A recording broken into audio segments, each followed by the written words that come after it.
Hello everyone, this is Satyaprakash. Welcome to my channel. This is part 20 of ASP.NET Core. In this video, I'll show you how to save records using ASP.NET Core Web API and SQL Server.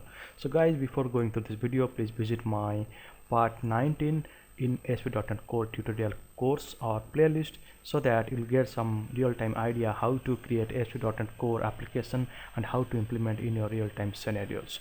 Okay, so guys, I'll go to my presentation here.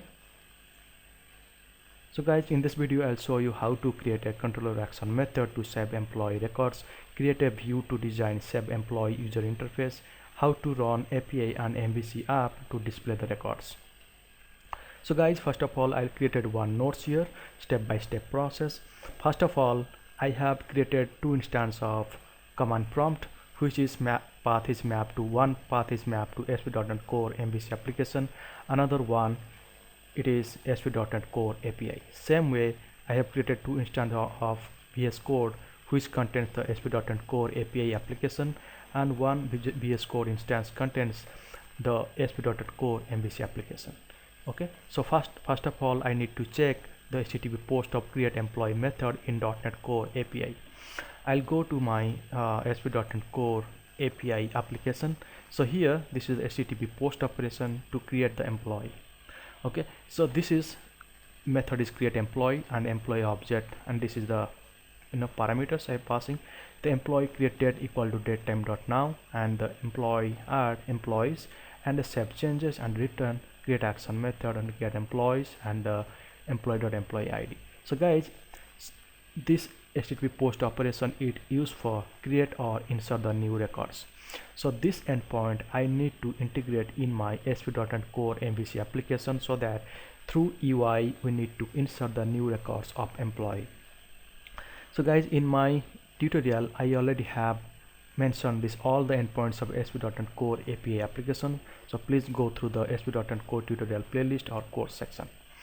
Okay, so as per my second step, the changes should be made in ASP.NET Core MVC application. Step 1, I need to go to employee.cs file for validation purpose.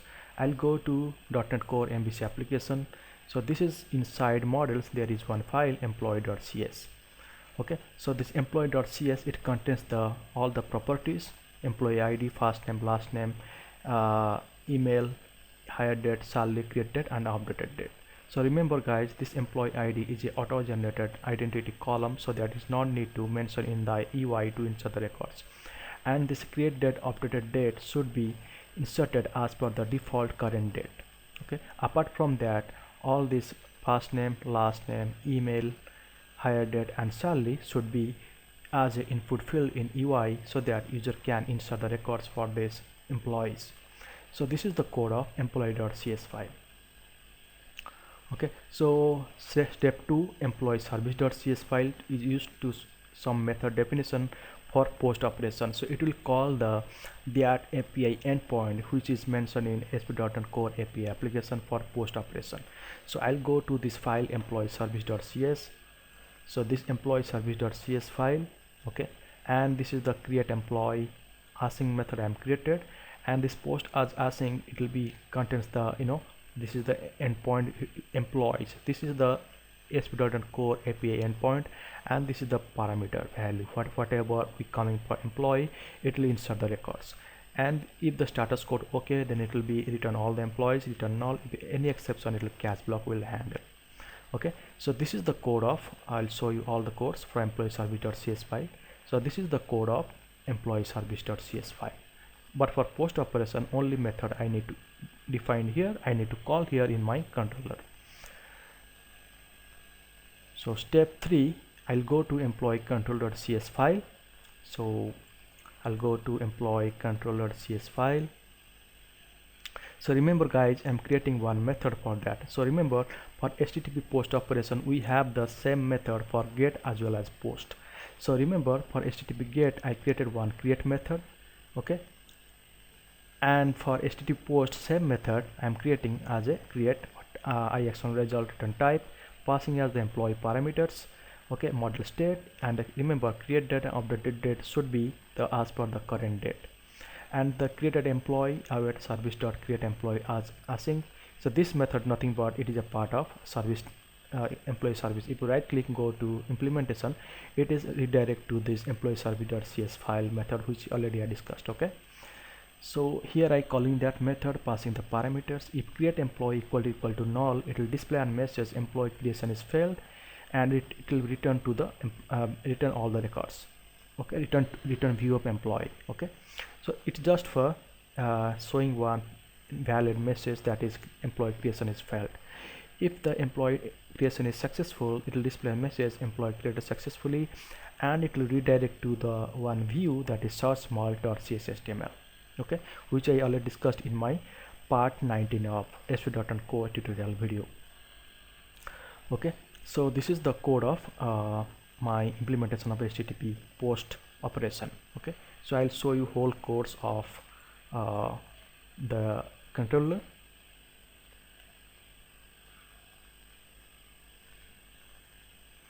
Which I discussed in my previous videos. Okay, so this is the code of employee controller CS file. Step 4 is I need to create a view based on the employee controller action method, that is create. It will show one create new employee user interface. So guys, here in my ASP.NET Core MVC application, inside a view employee, I created one CSHTML create.cshtml. Okay, and this is the tag helper I'm using, and that's layout for layout CSHTML for bootstrap support and other UI part. This model employee, and this method if condition, right? So this is used for if the employee insert is failed, that temp data I mentioned in my employee controller CS file inside create method, right? The same thing I need to use using the temp data, so that it will display a message that is employee insert is failed. Apart from that, it will be one for design the UI, create employee header, and this is the ASP.NET validation summary, this alert danger for the validation summary part, and this is for first name input text value, and this is for last name input text value, and this is for email. Okay, and this is for hire date. It is showing one calendar, like you need to mention the date from this field. This one is for salary input text, and this one for two buttons, one is save employee and one other is back button. If you click on back button, it will go to the employee sourcemall.cshtml and display all the records. So this is the respective closing tag of create.cshtml. Okay, so guys, I'll show you all the codes here inside create.cshtml.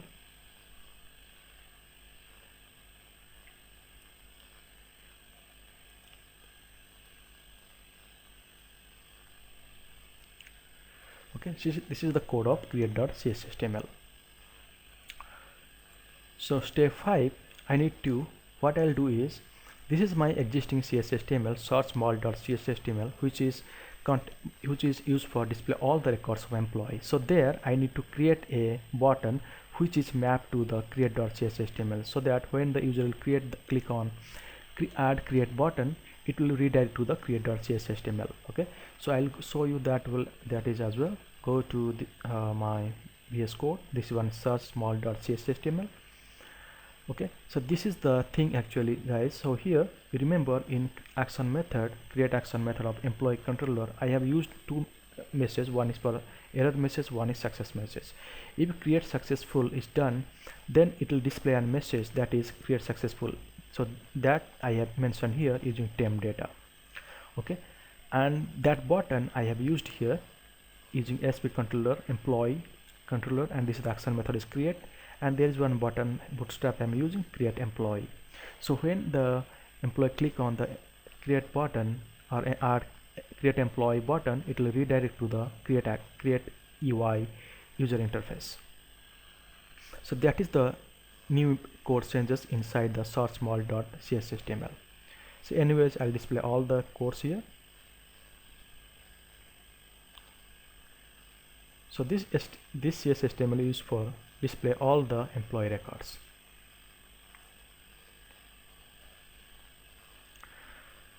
Okay, step 6, I need to add the validation message, success message, and failed message. So this one I'll show you while I run the application and through user interface. I'll show you that three messages. Okay, so step 7, I need to build and run web API and MVC application. I'll go to, first of all, I need to run the API. So I'll go to the path of ASP.NET Core API. First of all, I need to build the application.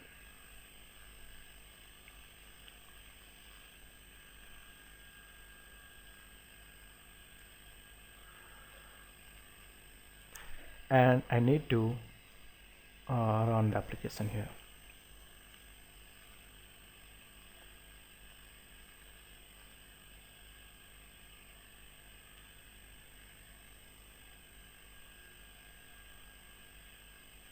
So see here guys, my .NET Core API application is running successfully using port number 5021.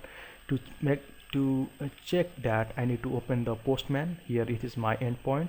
I need to show the employee details whose ID is 24. So click on send.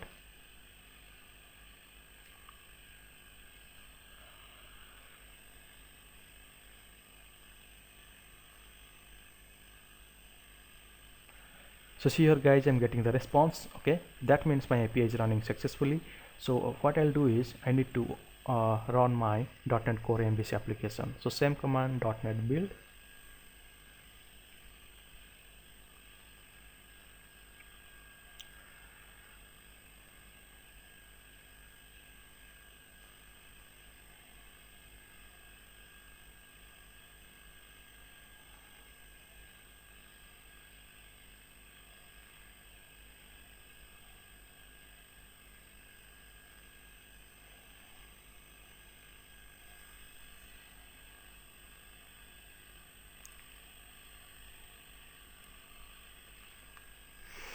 And second command is .NET run.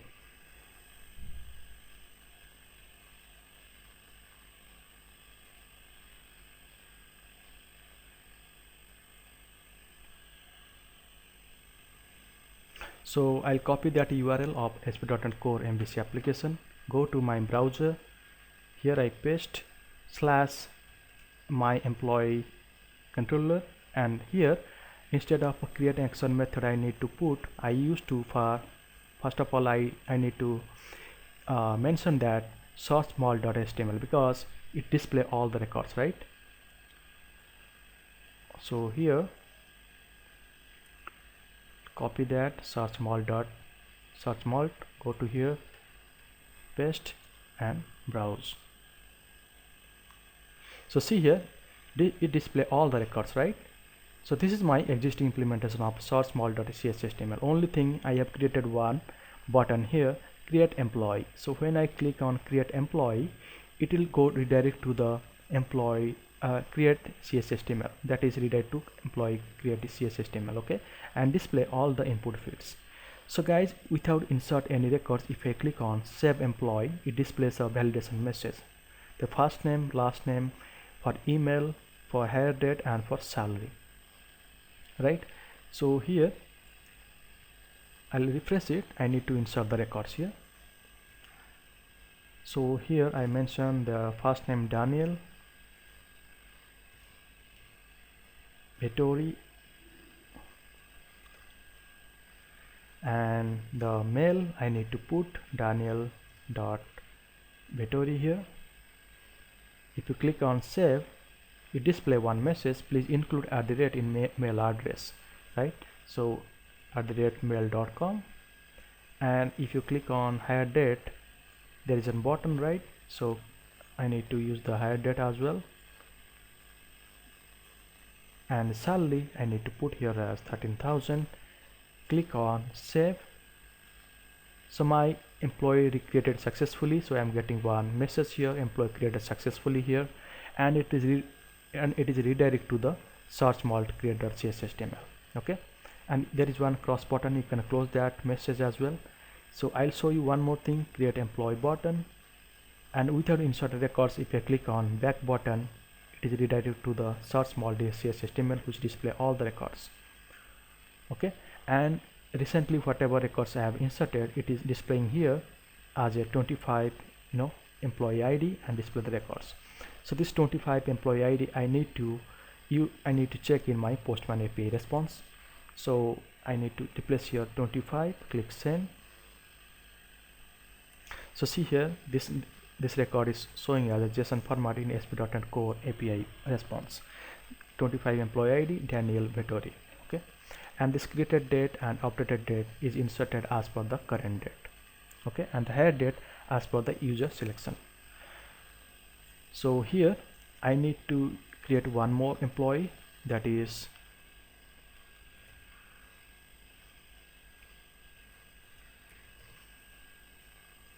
Chirag Rana.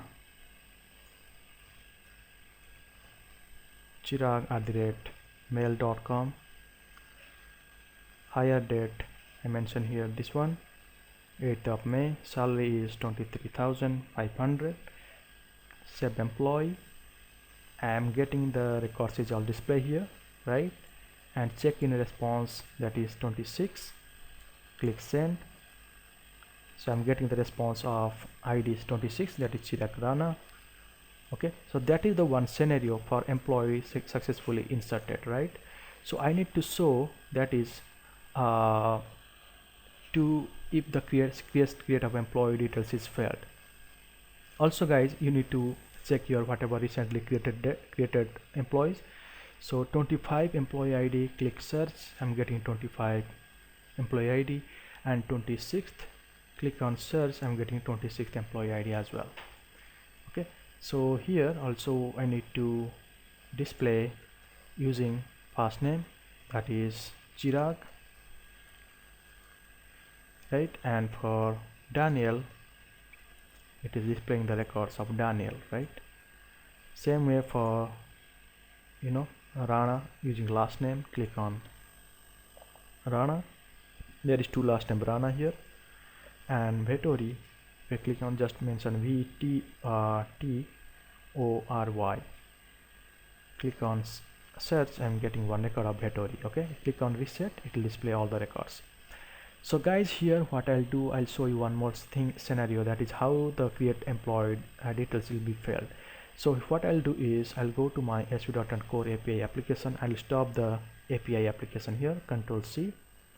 So that means my API is not running. I'll check using my Postman, click send. So see here, could not send request, that means my connection is disconnected, right? So I'll go to here, what I'll do is refresh it.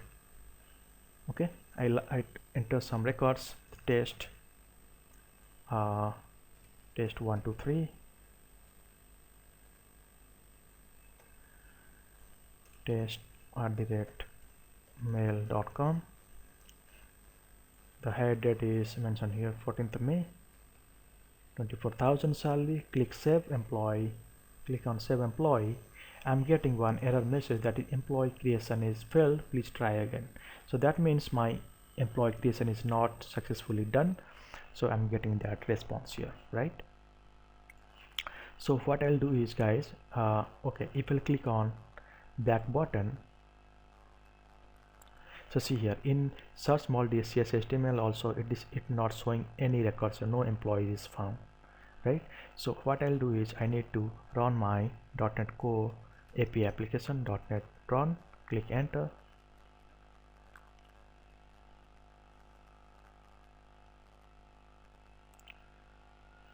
My API is running successfully. I can check using Postman, click send.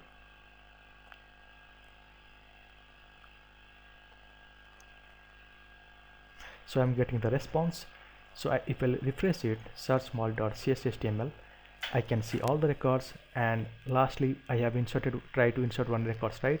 Test and the test 1 2 3. So that is not inserted due to the API got disconnected. So that data is not inserted here. Okay, so I have covered that all the scenarios for that. One is validation message, success message, and failed message.